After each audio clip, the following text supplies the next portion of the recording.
in order for me to stay in this career and have longevity in this career, I can't be waiting on permission from the industry, is kind of how I feel. And so while I continue to audition because I love it, I have to just kind of forge my own path. And that's how I got into YouTube in the first place, was because I wasn't booking.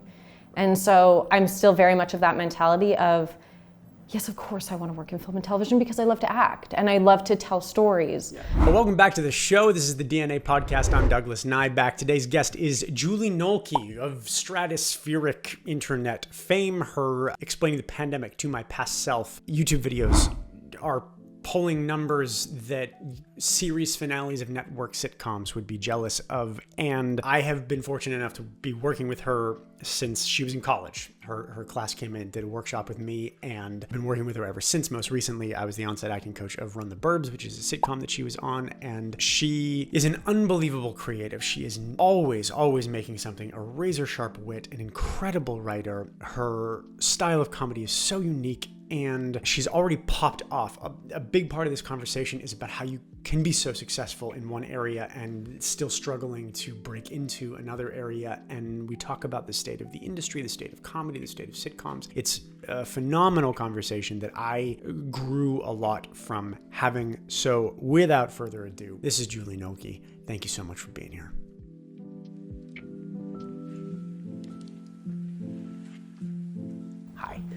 Hi. So first off, thanks so much for coming. You're we're a welcome. baby podcast and you're a big deal on the internet. So I am. really appreciate it. You are. It's not messing around.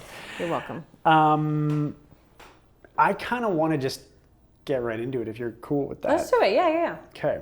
Because we've worked together like a little bit. Like I came in as like a guest instructor to one of your college classes 1,000 years ago. Oh my God. Yeah. Yeah. That was like 2016. Yeah. Mm-hmm. And then we just worked together on Run the Burbs. Yeah. Because I was the on-set acting coach there. Mm-hmm. Not that you needed it at all. I did. No. I was like, Doug, please. Oh God. What is this joke? Is it funny? And then we've done a couple of audition coachings, but that's kind of it. Mm-hmm. Yeah. And we made a sketch together. We did. But right before COVID. Right before COVID. That you wrote. That was great. That was the last time that we were on camera together. And I remember on that day, and it was like 3 days before shit locked down. It was. You and I were both like, it's gonna be fine. We did. Nothing's gonna happen. Oh God. Yeah. Yeah. Famous last words. Yeah. That was right before, and everything was kind of closing down, and we were like, well, let's like sneak this in, and then, when the dust settles, we can film another one. Yeah. And then the dust never settled.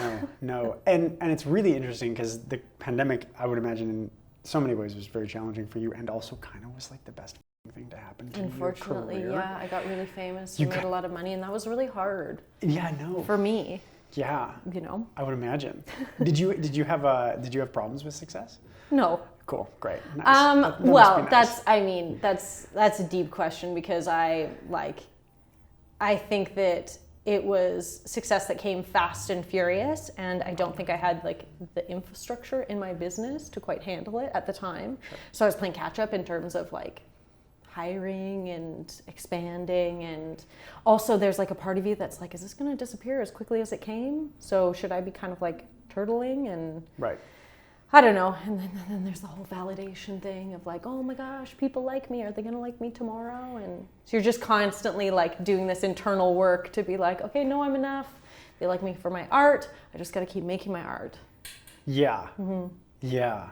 Like I literally just came from therapy talking about stuff essentially. Did you really? Yeah. Oh yeah. No, like for me, my crazy journey is like believing that I have no self-worth unless I am achieving. So like, fortunately it's much less stark than that now, but like, yeah. But when that happened to you, like one, I'm just a huge fan of yours. Like not, like I'm a fan of your sketches, but I think you're an unbelievably talented actor. And I think you're an extremely talented creative. Yes, and I always have. And thank you. Yeah. That means a lot because no word of a lie. I haven't booked anything in a long time. Okay. No word of a lie. I just had a Zoom with my agent where I was like, am I a bad actor? Am I bad? Is that why? And she was like, I don't think that's why. I was like, okay, because I'm sending a lot of tapes and we're not hearing anything back. So yeah. Thank you for saying that. No, I do need it. I need the validation. I get it. You're real good. Thank you. Yeah, like and like objectively, you're very good. Thank you. Yeah, you're welcome. And I find it so fascinating, and this is going to be like a question, but also kind of a statement, that you've had this like bonkers success. Like we're talking numbers that, like we're talking series finale of the Big Bang Theory numbers that you're pulling on YouTube. And for some reason, nobody in Canada is turning you into a series regular on a sitcom, and it seems like it's the dumbest thing in the world. Thank you. By the Thank way, you you're that. allowed to curse on this podcast. I was wondering. It objectively doesn't make any sense to me, and I just kind of want to get your thoughts on why. Because I don't know if you'll have the answer to why, but there's so many things that are interesting about your position to me. Like one, there's that frustration. There's probably the conversation of, do you move to the States? And there's the, if A-listers are chasing YouTube, is that just the place to be? Like, and I don't know the answers, and I'm curious to get you talking about it. If I could sum up how I feel about the industry currently, it would be frustrated. Everything you've just said, all those sentiments, I totally align with.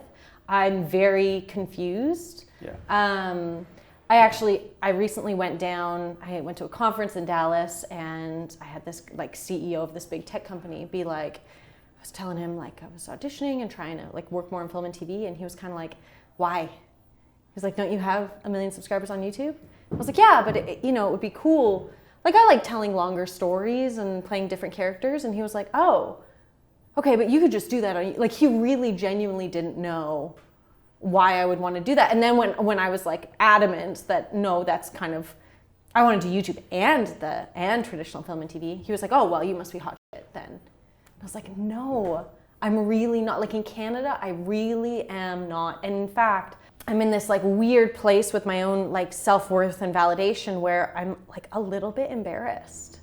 Like I'm auditioning for roles that are really like entry-level industry roles that I've been a professional actor for over 10 years. Right. Things that I would have auditioned to try and like break into the industry to get my union membership. I'm there again. And so it's very humbling, but it's also like really frustrating because it's like, oh, I thought I had some traction. And again, this is a conversation I had with my agent. On a serious note, I was like, am I a bad actor? She said no. And I was like, okay, have I been blacklisted? Like, or like, did I sleep with someone's husband when I shouldn't have? Like, that's what it kind of feels like. And and then I was like, well, like, can we leverage the YouTube stuff? Like, am I dumb here? What's happening? And she said, no word of lie, she was like, honestly, I try not to tell casting about the YouTube following, because what I found in the past, particularly with some more traditional casting directors, is that it's a little bit frowned upon. To have an online presence puts you in the category of YouTuber and not real actor or real artist. And so she's having to, which is crazy because I've spent more time on set than anybody I know because I'm making weekly videos. I've spent more time writing than anybody I know. And I'm making my own work. And these casting directors, they want followings. It's like they want to have their cake and eat it too. They want, the Doug Nyback who's a name, but then you also have to have a following. But you can't only have a following because then we're not going to see you as a real artist. It's just like, I'm frustrated. Very understandably. First of all, thank you for assuming I have a following. I follow you. Thanks. I know. Okay. First of all, like, that's really hard. I'm sorry that you're dealing with that because that's like, it's objectively kind of, and it feels to me like you're stuck in between the like two tectonic plates that don't know what to do with each other.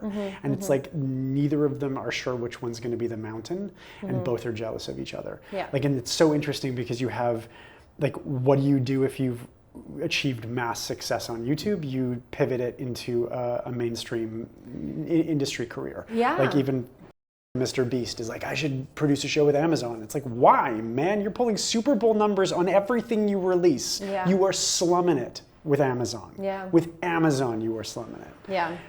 And then you got Will Smith trying to launch a YouTube channel so you can be a man of the people. Like, it doesn't make any sense.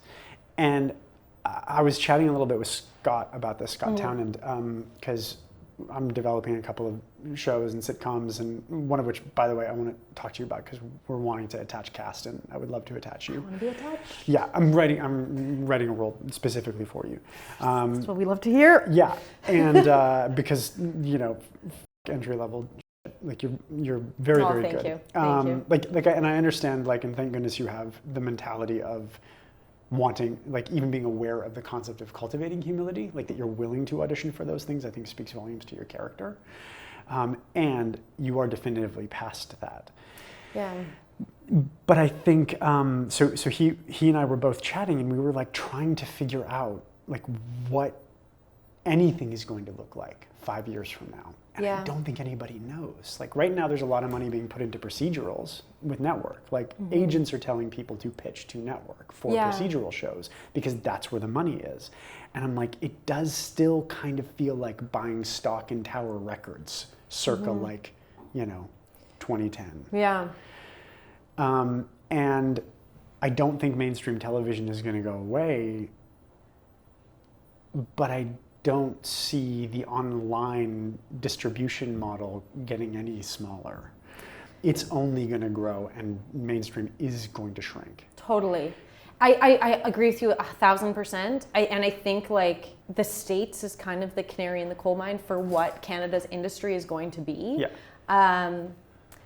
And I do think it's changing, and I think it's evolving, and I go to all these conferences and everyone says, okay, there's no money in the network, we're putting money in streamers, or the streamers are like collapsing a little bit because they're not making, there's all these changes and moves happening. Yeah. But in the meantime, I can't wait. Like, there are those of us who are still in the industry who are like, why aren't we working? What's happening with the network? Why am I not being taken seriously on YouTube? Like, in order for me to stay in this career and have longevity in this career, I can't be waiting on permission from the industry, is kind of how I feel. And so while I continue to audition because I love it, I have to just kind of forge my own path. And that's how I got into YouTube in the first place, was because I wasn't booking. Right. And so I'm still very much of that mentality of, yes, of course I want to work in film and television because I love to act and I love to tell stories. Yeah. But right now, I'm erring more on the side of I would much rather make digital content because that's where the money is, that's where the opportunities are, that's where the stories that I want to tell exist. Right now, I don't love what's being written in Canadian television. I'm really sorry to all the Canadian writers if they're listening to this, but it's not the type of content that I want to make, and so I'm not going to subject myself to that or aspire to it when that industry doesn't want me right now for whatever reason. I'm not the flavor of the month, so I would much rather stay in the digital lane. That's, I mean, one, empowering for you to know that that's a truth. Like that was very definitive, which I like is great. I think you bringing up the Canadian market is so fascinating to me because this has been something like the second that I turned 18, I moved to the States. I went to theater school down there. I produce predominantly in the States. Like, we've done a couple of features up here, but for the most part, it's all US based. And one of the main reasons why is because conceptually the idea of a socialized filmmaking environment feels inherently wrong to me. In that art, like, the audience determines what the cream is, and the cream is supposed to rise to the top. So on one hand, you've got, like, in the States right now, which is like true capitalistic art market, you have all these shows that don't hit, and then you have all of these creatives being like, meh, I'm so mad, and you guys are all terrible and toxic, and that's why the show failed. Meanwhile, like, the shows objectively fucking suck. Yeah. Like, you wrote a bunch of bad shows and the audiences didn't show up for them. That sucks. Yeah. And write good ones, and they probably will. Like, because Game of Thrones is still out there. Game of Thrones and they blew the last 2 seasons, and people still like what's being put out now. And good shit does work. If your shit doesn't work, it's bad. That's not the way it works here. And it drives me nuts. Some good stuff rises to the top, but in general, it's not a system where talent is fostered based on based on, I don't want to say merit because that gets complicated, but based on what the audience tells you they want. That doesn't factor into things. Here, no, absolutely and it's not. Insane Here, to there's, I mean, the whole system is broken because it's this. We have a duopoly of networks creating content. Yeah. One of the members creating content is government funded. Literally subsidized by the government. Is subsidized, so they obviously have to be risk averse. Yes. Or they feel like they have to be risk averse because God forbid they make a mistake with taxpayer money. So they're going to make really safe content that they know works, but that content doesn't work anymore. Which in and of itself is a mistake. Yes, like of they course. are making a mistake with taxpayer money because they're not taking any swings. Excellent. Yeah, well said. Absolutely. And then the other network, which is Bell, is doing their best to take big swings, but they're also in the same boat because they are competing with American content that we are all consuming. And it's interesting because audience members only have so many hours a day that they can watch content. So these streamers are all fighting for that same little chunk of people's free time. So they can't get away with making mundane, bad stuff that's safe. And I think the culture in Canada, and I can really only speak to comedy, but the culture in Canada in comedy is very safe. A lot of it can be in the virtue signaling realm and an attempt to be of the people for the people, but actually it's just this kind of like blanket brush of not real POVs and not the specificity that we really hunger for when it comes to comedy. Comedy dies in generality. Like there's only one Jay Leno for a reason. It's because like he was the only one that managed to make being boring interesting. And but that's I mean, I was just thinking about it the other day. I was like, why don't we have any really strong, like quotable comedy characters right now? Because we're all still quoting Schitt's Creek, and that's been done for a while. Yeah. But those characters are quotable because they have such strong, clear POVs and they have clear flaws. There's points where we don't like Catherine O'Hara, and that's important to creating a three-dimensional comedy character. And the comedies that have come out even in the last, I want to say like 4 or 5 years, don't have that clear POV. I can't think of a single character in Canadian comedy. I mean, and they must be out there because of course I haven't seen every show, but I can't think of a single character where I go, yeah, I see myself in that person. That person has flaws. That person is hilarious, but that person comes with a really, really clear POV that is niche. And the comedy is in the nicheness, you know? This is so interesting because like I find with performers very often now it's become like I'm not going to tell tales out of school, but I am speaking of like actual on-set experience where actors will come to me and they'll say, I don't like all of these things about my character in this moment. Why would they be doing this? This makes them seem weak. This makes them seem this. This makes them seem, blah, blah, blah, blah, blah. And then they ask me, well, what's your opinion about it? As though it's a problem with the writing. And I essentially end up giving the note like, you have just listed all of the reasons why your character is interesting. Yes.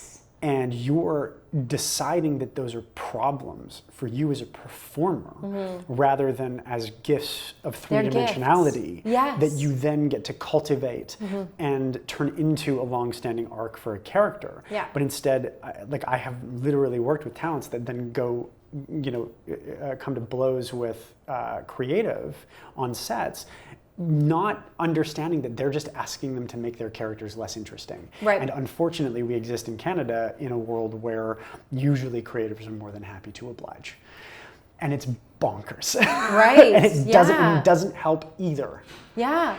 I always think like if I were to give anybody like comedy acting advice, it would be, it's your job to find justification. Like, and I'm sure that goes with any villain, where it's your job to make that make sense for you. Yeah. What would put you in the headspace that having that flaw or taking that action that maybe morally is questionable on the compass, but how do you justify that for yourself as an actor so that it makes sense? Because the whole thing about comedy is that you can't point out the jokes. It just has to be real for you. That's why Catherine O'Hara is so funny. That's why Mike Myers is so funny. They can be really bad people, and they buy it, and we buy it, and then the jokes they come out in it, And it's so interesting the universality of bad people, and I think that's also something that society is, Western civilizations, like the vast majority of non-developed countries have bigger problems to worry about, so we've created all of these. But that idea of bad people, like, it's such a matter of perspective. Sure. Depending on who you ask, like some people in the world who have met me will be like, yeah, Doug's really great. Some people will be like, Doug's kind of meh. Other people will be like, Doug's a real piece of shit. And yeah, of course, yeah. And everybody has those people, and all of them are right. Because in general in my life, I try to be as good as I can and have a positive impact on people. Some days I'm pretty fucking meh. And for some situations in my life, I've been a real piece of and all of that is true, and none of that is wrong. It's just a part of the complexity of being human. And I think it's really interesting that we're getting into this mode of storytelling where we're only concerned with virtue, and virtue is incredibly boring. Like the greatest stories, like I'm talking, Jesus on the cross was like, oh my God, why have thou forsaken me? Like even he was like doubting. I just recently watched Godfather. Yeah. It's so pretentious. I just recently, but I did because it was on and it's so amazing. But all the characters suck. And Succession. Yes. We love Succession. They suck. Yeah. And isn't that exciting? Yeah. I do love playing a villain or like a character with qualities like that, that's outside of yourself a little bit. Yeah, it's like literally the whole point. I don't know very many people who became actors for the purpose of being like, I just want to do like the one thing that's really like me. So I chose pretending to be other people. It seems like a dumb reason to go into the job. So do you mind me asking, so you're in this place where you're getting a lot more opportunities in the world that you're creating in YouTube. In the digital space, in the digital space. Yeah. So what kind of stories can't you tell there that you want to tell elsewhere? Because I'm curious about what's driving you into the nose. You got a world full of yeses. Yeah. So you're choosing suffering. Which to me is a very interesting I'm a thing. masochist. Well, maybe you don't strike me as that. No. But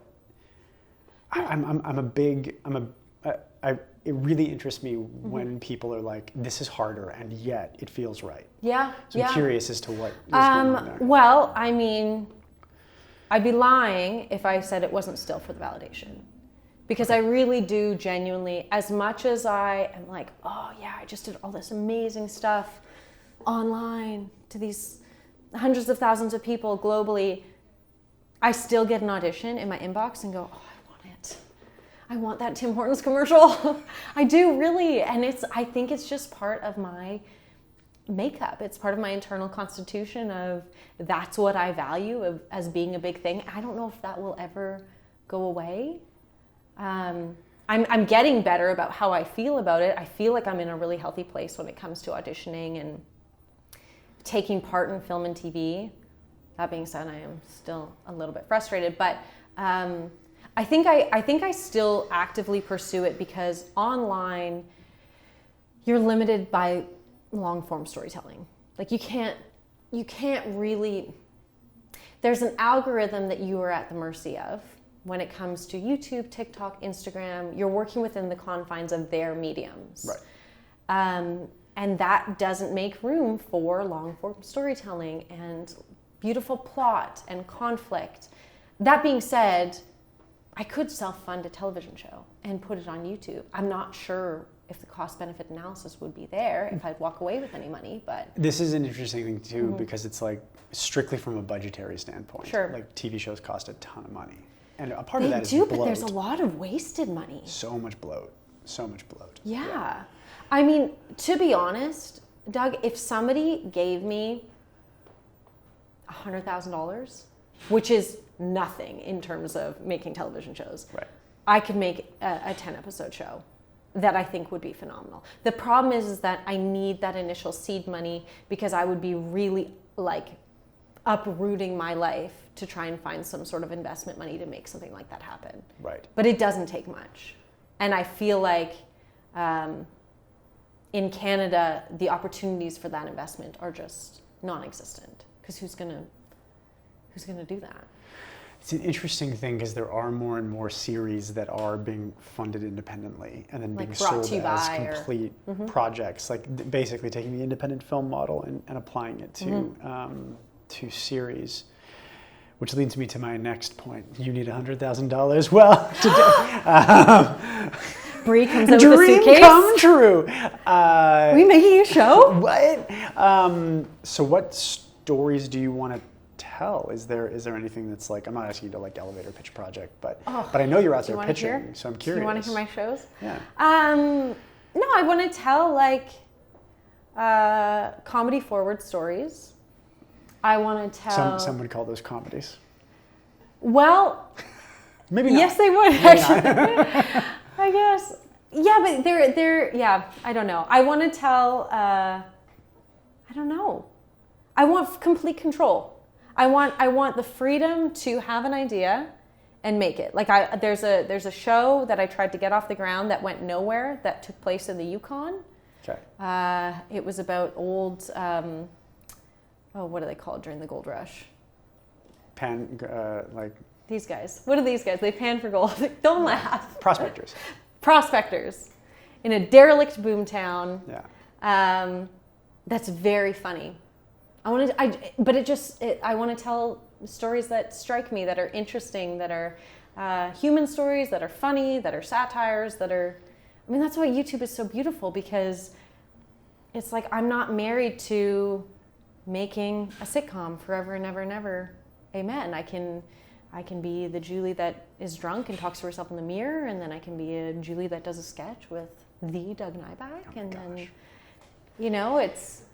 I think I just want to make stuff, and I think that I make stuff on YouTube and I make stuff on TikTok, and I want to make stuff on TV.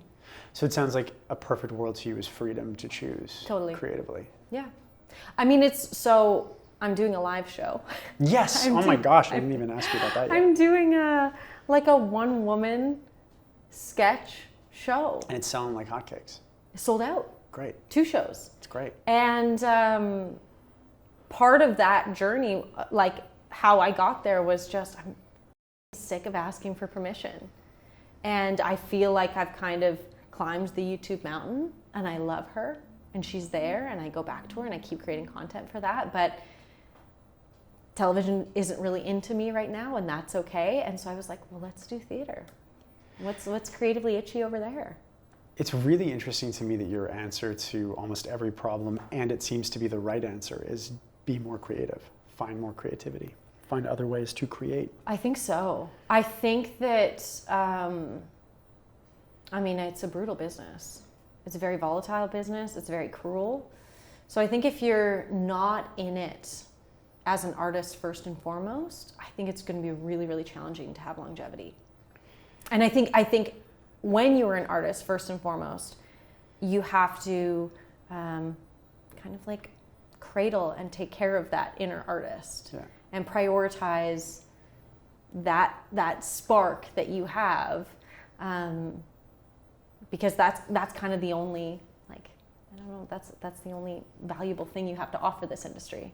Like on one hand, it's a beautiful perspective, I think, to have about yourself. Like one that says that you value your inner artist so much. Yeah. Like to hear you describe your artistic self with such reverence and value is, I think, extremely unique. Thanks. And must have, because I know you created on YouTube for years before you hit with the pandemic stuff. Yeah, for sure. And I've been making YouTube videos since April, and it's not easy to keep going. I was going to say, how do you like it? It's both great and terrible. Yeah. Because it really does feel like throwing things into an abyss. Yep. And just kind of hoping, and I get, people are starting to reach out, and people are starting to, like, some are reaching out to work with me as a coach, some are reaching out just to say that, hey, I found this really helpful. And all of that, at the end of the day, every single one of those people is somebody that never would have met me if I was just in my radius as a coach in this town. And that's a really, really interesting thing for me. And like Bree will tell you, there are certain, weeks where I'm just like, I don't know what the f- I'm doing this for. And I think what I'm teaching can be of service. So it's just like the hopes that people will be finding it, and it's going to make their life as an actor easier than mine was at the stage that they're at. That's kind of the hope. Do you know what? This is another reason why I decided to do the live show, is because I think I get numb to the views that they're real people. I was going to ask this because you were talking so much about validation, and I'm like, I've seen your comment threads. It seems like you get it pretty quick. Like you're in the video version of live theater where you get snaps the second it's done. I know, but it's never enough. Well, this is fascinating because I've got a feature coming out soon, and humble brag. And we've been but we made it 2 years ago. Like the delay is nuts. Okay. But the delay on the YouTube content is like there is none. No. So it's a fascinating world, and so you do get numb to it. I think you get numb to it, and I think... Or you have, like other people might just be like, give it to me, never stop. I mean, no, but it's like any drug where you get a little numb to it, so you need a higher dose. And then, and especially with the volatility of like the online space, the views start dropping, and so does your self-worth. Right. And so I do think I probably need a little bump in like, I'm making this for real people. And there's something so beautifully authentic about doing something live, that it's like just that special moment in that room together. And the theater's like 250 seats. Yeah. And I'm gonna be so nervous for those 250 people when I got videos with millions of views. I think that's like, there's something really special, and I think that just going back to the note of like keeping that little like, I don't know, that little like baby of an artist inside you, keeping them alive and inspired and motivated. I think doing stuff that scares you as an artist is part of that. I couldn't agree more. That also makes me want to go back to the second point I had in that regard, which was seems like you have a very clear understanding that artist is unbelievably valuable, like objectively to the industry. Agreed, yeah. I think one of the things that I think about a lot with clients, and I talk to them a lot, especially when they're talking about their relationships with their agents or they're talking about their relationships with casting. I think that actors forget that they're the houses and everybody else is just real estate agents. Like they're the only thing that people can live in. They're the thing that has the value. Everyone else is just making money around it. Yeah. And I think that, especially in Canada, the market here, and I don't think it's conscious in any situations here, but I find a lot of agents and actors have relationships where the actors are immediately, it's all about gratitude for the opportunity of being taken on, as opposed to the mindset of like, well, of course you did. I've got something that is valuable and worth selling. Yeah. That if you had, then you would be doing this. You wouldn't be agenting. Not because there's anything wrong with being an agent, but it's just like the talent is the precious resource that the entire industry is built around. Yeah.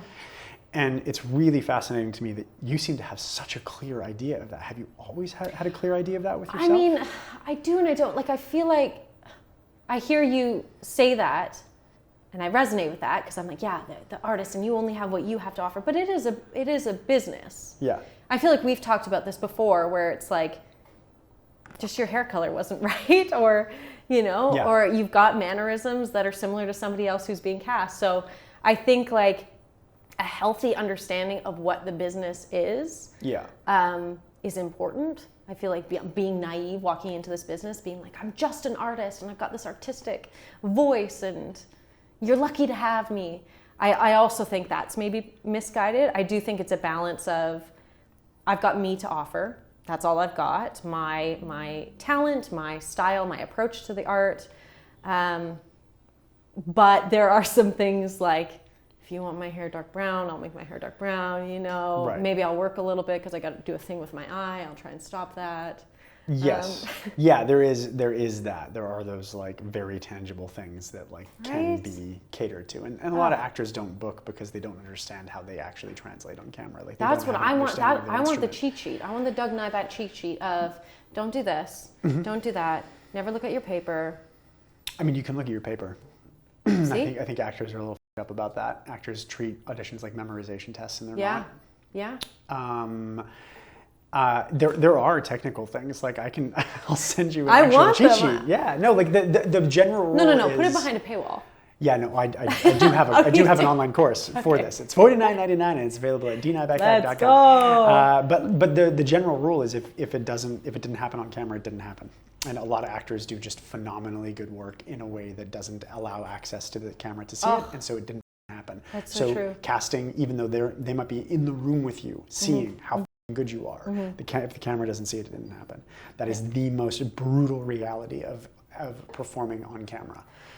That sucks. Yep. But it also, again, it goes back to like, business is business. You know, it's just, I knew somebody. Okay, I have two anecdotes. One, I booked a commercial, and I went to the fitting. Yeah. This is a while ago. I went to a fitting, and I looked like dog shit, and I had like my hair up in a bun, and I had somebody come and tell me, heads up, next time you go to a fitting, look a little bit better. And I was like, it's a fitting, but the photos they take go to production, and then of course the client was like, is that the girl that we hired? So I got a little like tap on the wrist for that. And then the other one was, oh gosh, hold on, I'll remember. Oh, the other one was when you do read-throughs. So you think you get cast, you sign the contracts, and it's time to do the script read-throughs. I was given a warning, not because I was bad, but in advance of just like, heads up, this will be a time where they're looking to make sure the cast feels like it's cohesive. So really come prepared. Even though it's a cold read, really come prepared because they will fire people at this point. Yep.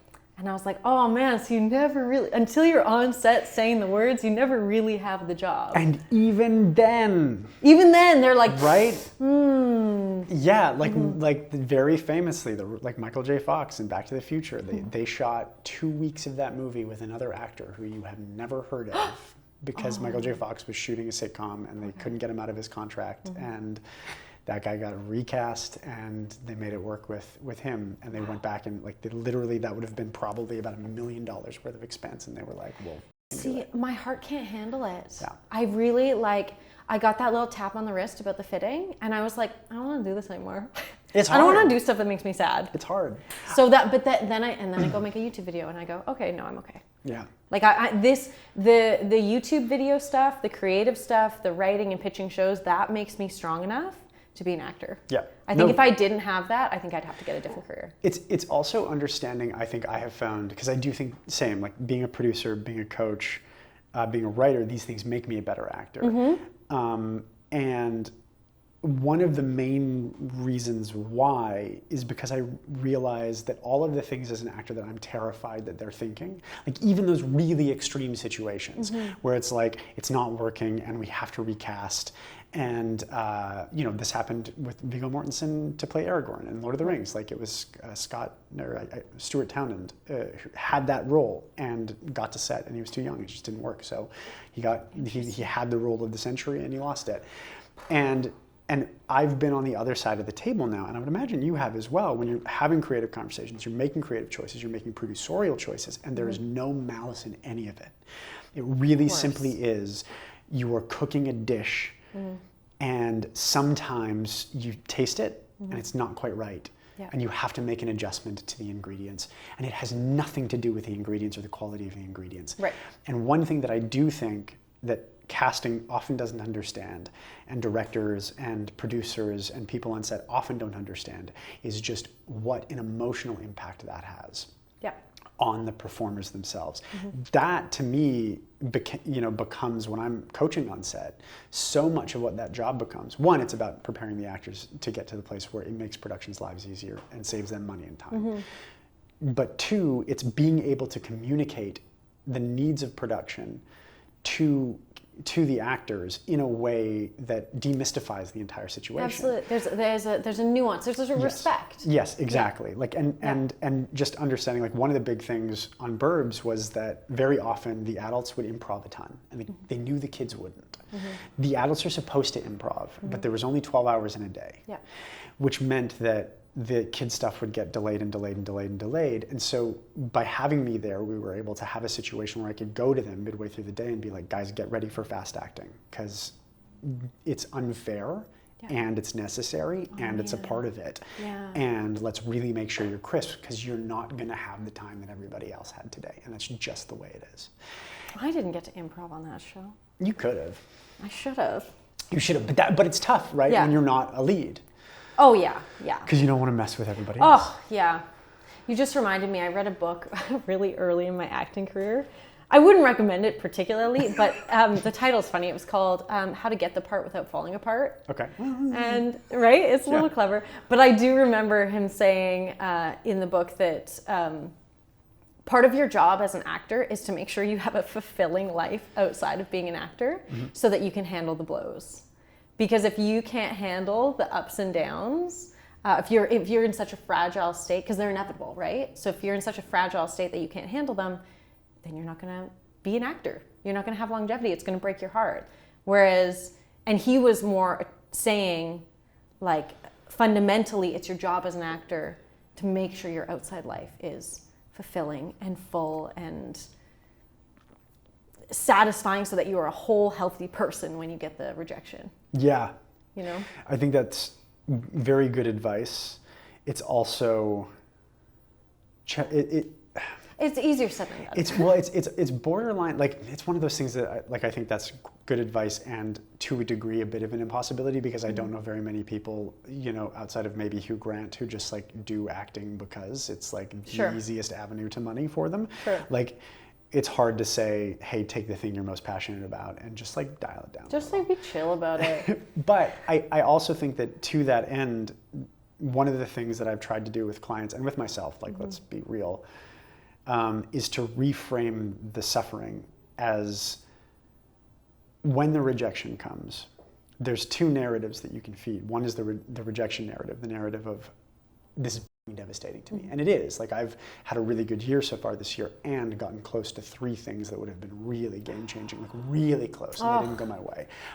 And the only reason why that hurt me was because I really care about it, and I really, really love it. And I think we're very conditioned in our society right now to take that truth, that you care so deeply about something, and to turn it into something bad, as opposed to be like, I care about this thing more than most people will ever care about anything in their lives.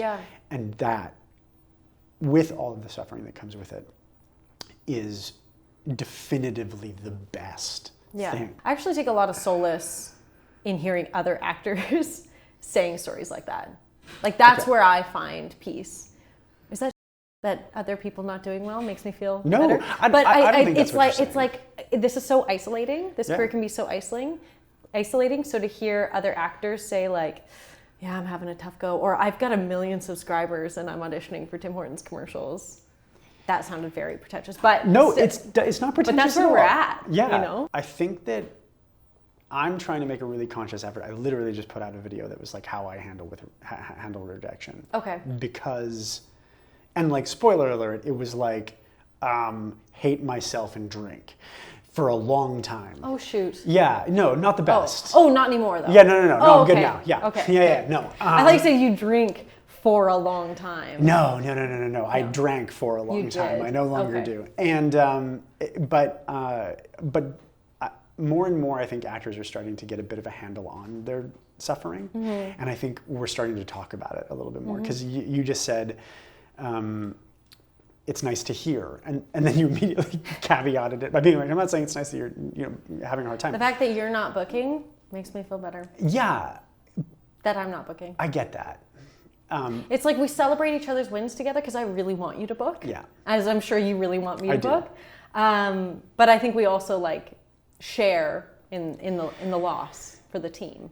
And it's also, it's like, there's no lonelier feeling than when you're like a little kid and you can't sleep and everybody else in the house is asleep. Yeah. It sucks to feel alone with something that's really hard. And Yeah. 95% of the actors on the planet, 98% of the actors on the planet are not working regularly. Yeah. So it's a tremendously big community. And that doesn't mean that they're not good or capable of booking. It's like that very specific cocktail of, are you the right ingredient? Are you the right? Yep. Like, and it's so much of that is luck. Yeah. Or unfortunately, it's like you're not the flavor right now. Unfortunately, we're culturally in a shift where there's now roles for people who look like you, or for people who are, you know, have your mannerisms, or yeah. That just can be what it is. And that's also okay. It can be okay. Yeah. But like I said before, like I can't change any of that. No. So it doesn't really matter if I'm okay with it. It just is. And it's my job to go, okay, well, where can I put this creative energy? Yeah. You know? And, you know, and you really, so tell me, how did you have, because speaking of that creative energy, how did you have the fortitude to navigate the years where you didn't have the eyeballs that you have right now? Because that to me speaks to a level of endurance that is unbelievably admirable. Do you know, I didn't think it was at the time. Really? No, I don't think I could do anything else. Like I really don't. And it's not like I've had this guiding light being like, oh, you're going to be an actor. It's just, nothing else has made me happy or as like thirsty. And so I think when I graduated school and I got an agent and I didn't book, and ultimately he dropped me. I've been dropped by 2 agents. Ultimately I went to YouTube because I was like, well, I got stuff to say, and I really like being on camera. So maybe we'll just go that route.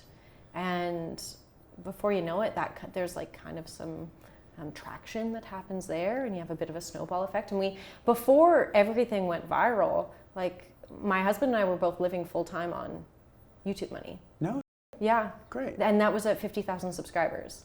Like Okay. it's fully possible. And like I said, it is a very lucrative business. Right. Like I really don't know why I still look for validation in film and television, because it's not like it's treated me particularly well. No, and advertisers treat it as, this is the thing when you were talking about casting, viewing it as a negative. I'm like, it's a 1-to-1, like advertisers don't view it as a negative. It's No, a they 1-to-1 don't. ratio. No, TV, they don't. Every dollar they spend on TV is equal to a dollar they spend on Yeah. YouTube. Yeah. Not the same necessarily for like Instagram, TikTok, et cetera, but YouTube is treated like television by advertisers. That's like, it's bonkers to me. I mean, it's a cool place to be in. It's a cool time to be doing digital stuff. Like I think if anybody was graduating from theater school right now, I think I would say like start making stuff, just in case, because it's like irons in the fire. Like don't put all of your energy, your eggs in the basket of agents, casting directors, network television. Like start doing some other stuff, because we don't know where this is headed. We're in a very pivotal transition, and you're going to want to make sure you've got, I don't know, a presence. Maybe not a following, but like you've got an artistic voice, you can make stuff. Yeah. Did you find that before you started making YouTube videos, you knew who you were as a performer, or did that process help you find it? No, it happened on camera. Yeah? There's some videos that are really horrible where I was just trying stuff. It's always trying stuff. The beauty of YouTube is that the videos are virtually disposable after a week. Right. Like nobody's going to go back to my sketches from 2018. You say that now. So yeah, there's a lot of trial and error. And sometimes what I'll do, honestly, Doug, is I'll be like, I want to work on this accent. And I'll make it my job, and I'll write a sketch around that particular accent, and I'll try and hone it, and that will be the sketch. So sometimes it's a trial and error. But yeah, I've never been like, oh, this is my comedic voice, and I'm just going to wait for someone to notice me. It's evolving, ever evolving, as I evolve. This is another thing that's so fascinating to me about you, because to me, like I've only ever really interacted with you like right before she popped off for you, and then since. And I'm fortunate enough to know you a little bit as a person. And to me, it seems as though there is so little friction between who you are and how you create and how you represent yourself creative. Like it just feels like you just get to, This is my interpretation of it, which could very well be wrong. Like, no, you're probably pretty right. Yeah, it's like I watch you choose the parts of yourself that you're going to lean into, but they're also readily available to you. Yeah. So whenever I work with you or watch your work, I'm always like, oh, it feels like such a frictionless thing between her personality in real life and the creative personalities that she decides to put into these sketches. And I think that is an unbelievably powerful place to be operating That's cool. from. That's cool of you to point out, because I don't know that I realized it. I mean, I guess I am a bit of an open book, but I do think that's comedy a little bit in general. I think you can write. Do you mind if I pause you? Yeah. Because I do love that you're like, one, I think what you were about to say will be an educational takeaway for everybody. Okay. And I think it's going to be valuable. And I think that you sometimes use we, or you talk about comedy. Oh. And I think that's a good thing, but I don't know that everybody does that. I think that you have gotten to a place where you are at a stage where your experience might not be universal because you... Are you a therapist? I don't know, but because you're not ordinary. You have gotten to a place where you're unbelievably good at it. And so to speak to a universal might not actually be true, because I don't think that very many people can do what you do, because otherwise there'd be more people who do it. Oh my God. So that's literally just me pausing you in the middle of something useful just to pay you a compliment, because I worry that you might be discounting yourself without even thinking about it. Because if everybody could, they would, Julie, and you are. Well, and I find it so fascinating. Anyway, I'm just going to leave that there, and you don't even have to accept it. The barrier for entry is low, but you're right. If they could, everyone's got a phone. They can. Yeah, sure, but like we're all aware that we have more technology in our cell phones than Orson Welles had when he made Citizen Kane. But does that mean that that wasn't a great film, though? I mean, The Godfather. Nobody was, and likes the same rule applies. So, I'm kidding. Yeah, that's interesting. I do. You're probably right. I mean, I've done it over a decade, so yeah, and there's got to be a certain amount of it that's pretty seamless. Yeah, you put in your time 1,000 hours. Okay, you know what? I'm going to pat myself on the back for a second. I think something that I have gotten really good at is thinking a thought and going, that's the seed of an idea. Or seeing something in my life or having a life experience and going, I'm going to put that in my pocket for later. Because I do think when writing comedy that people relate to, that is authentically funny, that's entertaining, I think it comes from real places. And I think people that are good at writing comedy are good at mining from life. Right. And that's something I think that I have gotten very efficient at, is having conversations with people and going, that's a sketch, or that's a character. Perfect. So good for me. Yeah. Damn right. Yeah. I can't remember the thing you were about to say that was going to teach the young children how to comedy. I know. Better. You paused me. I paused you. And it was going to be like really groundbreaking. They'll never get it. Isn't that terrifying? Yeah, it's never coming back. You're still putting out a new video every week? Somewhat, yeah. I got a kid now, which is crazy. Yeah, congratulations. How did that on happen? I don't know. I mean, would you like? I can give you some hints. Look it up. Yeah, actually, I was going to mention that. I mean, I can't imagine, like, not every actor is going to be able to relate to being like a new mom. But you want to talk about like having perspective on what's important in your life? Have a kid. Yeah. Because holy crap, I'm such a better actor now.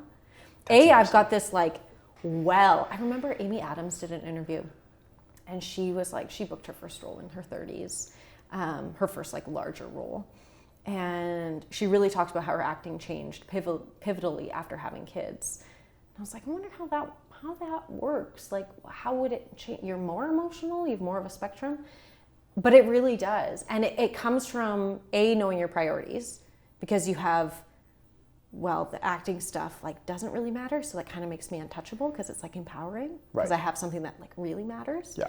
But then there is this like new well of emotion that I never had access to before, that is so deep, and it's like, it's pain, it's joy, it's like this like this brand new level unlocked, which has been really, really cool, and has informed my drama acting more than anything. But that's been like a cool new level up on having a kid. The rest sucks, but Sure. that part's cool. Yeah. Can I make a statement and then ask you a question? Yeah. To Let's hear it. So I just want to say, like I told you selfishly as we were starting, before we started rolling, that part of the reason why I wanted to have you on was just to have a conversation with you and get to know you a little better.